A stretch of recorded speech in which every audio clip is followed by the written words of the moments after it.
Bonjour à tous, c'est Ben. Régulièrement, j'accompagne des personnes sur de la mise en forme de graphiques, et souvent, je découvre des choses intéressantes sur le plan de l'esthétique. Aujourd'hui, j'ai donc envie de vous présenter une mise en forme que je trouve très pro, propre, simple et efficace. Allons-y. Alors, on va partir des données suivantes. J'ai ici 5 fournisseurs. Régulièrement, je les consulte pour leur demander de me faire une proposition commerciale pour un nouveau besoin, et à l'issue de la consultation, j'attribue ou pas le marché si leur prix et leur niveau de qualité sont corrects.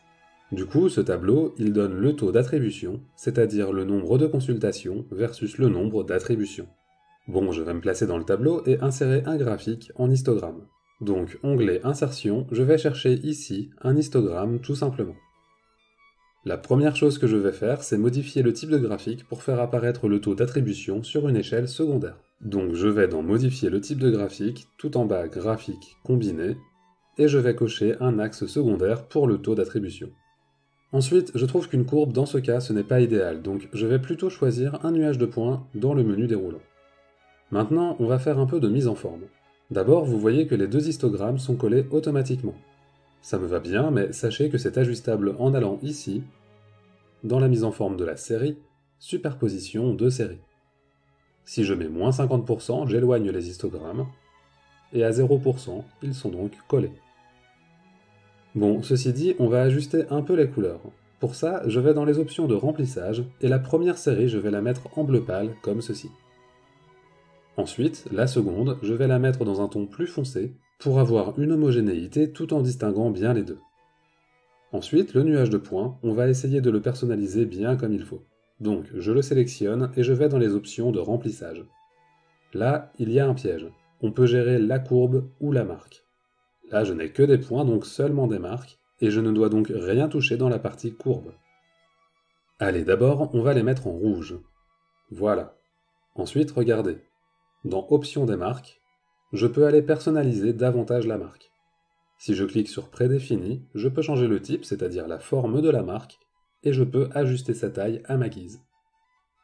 Je vais encore y ajouter une bordure, donc je vais ici un peu plus bas, je choisis Très plein, et un trait noir, ma foi, c'est parfait. Bon, ça commence à ressembler à quelque chose, mais je veux encore ajouter des étiquettes pour avoir quelque chose qui soit vraiment bien lisible. Donc, je fais un clic droit sur la première série, et je vais ajouter des étiquettes de données. Hop. J'en fais autant pour le deuxième histogramme, voilà, ainsi que pour le nuage de points. Bon, pour l'instant, vous voyez que c'est quand même très brouillon, on ne sait pas trop quel chiffre correspond à quoi. Alors, pas de panique, on va améliorer ça. D'abord, je vais modifier les étiquettes avec les pourcentages, je trouve que ce sont surtout elles qui mettent le bazar.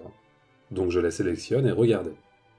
D'abord, dans Options d'étiquettes, je vais les envoyer à gauche plutôt qu'à droite. De cette manière, elles seront moins en conflit avec les autres. Je vais également mettre la valeur en gras, car c'est quand même ce qui nous intéresse, et comme ça, on les voit bien. J'augmente également un peu la taille. Bon, pas trop quand même. Maintenant, je vais ajouter un remplissage. Donc je vais dans les options de remplissage, et je choisis un remplissage uni. Alors bon, rouge pétant, c'est pas génial, mais en prenant un ton un peu plus pastel, ça devrait être bien. Hop. J'ajoute encore une petite bordure, donc pareil, je retourne dans les options de remplissage, et je vais choisir un trait plein pour la bordure. Alors, en noir c'est parfait, par contre je vais réduire un peu l'épaisseur, comme ceci.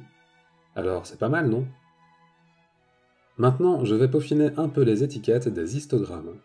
Je vais commencer par celle-ci, et là je vais mettre un remplissage uni de la même couleur que l'histogramme. Évidemment, le texte noir sur un fond bleu foncé, c'est pas terrible, donc je vais modifier la couleur du texte et le mettre en blanc. Pour ça, je peux aller dans les options de texte, ou directement dans le bandeau d'accueil, peu importe. Voilà. Je fais pareil avec l'histogramme correspondant aux consultations, en bleu clair, et c'est pas mal du tout. Une dernière chose que j'ai envie de vous montrer, c'est qu'il est possible de modifier l'orientation du texte des étiquettes. Regardez, je sélectionne celle-ci, je vais dans les options de texte, zone de texte, et je peux définir un angle personnalisé, par exemple moins 90 degrés. J'en fais autant sur le deuxième, et ça peut donner un genre plutôt sympa. Bon, personnellement, je préfère quand même quand c'est d'aplomb, donc je reviens en arrière avec le CTRL Z. Allez, je vais encore mettre un titre, taux d'attribution fournisseur, voilà, et je vais mettre en noir le texte du titre et des légendes. Et voilà! Bon, vous voyez donc qu'on peut faire assez facilement des choses vraiment propres, dès lors que l'on sait un peu s'orienter dans ce menu de droite. C'est un peu la caverne d'Ali Baba. Quand vous débarquez, ça a l'air d'être un bordel sans nom, mais quand vous vous y habituez, c'est le paradis. Si cette vidéo vous a plu, pensez bien à vous abonner et à laisser un petit pouce bleu, ça m'aide énormément à développer la chaîne. Je vous recommande aussi d'activer la petite cloche pour être informé des nouveautés 1 ou 2 fois par semaine. Quant à moi, je vous remercie d'avoir regardé la vidéo jusqu'au bout et je vous dis à la semaine prochaine pour continuer à progresser ensemble dans Excel.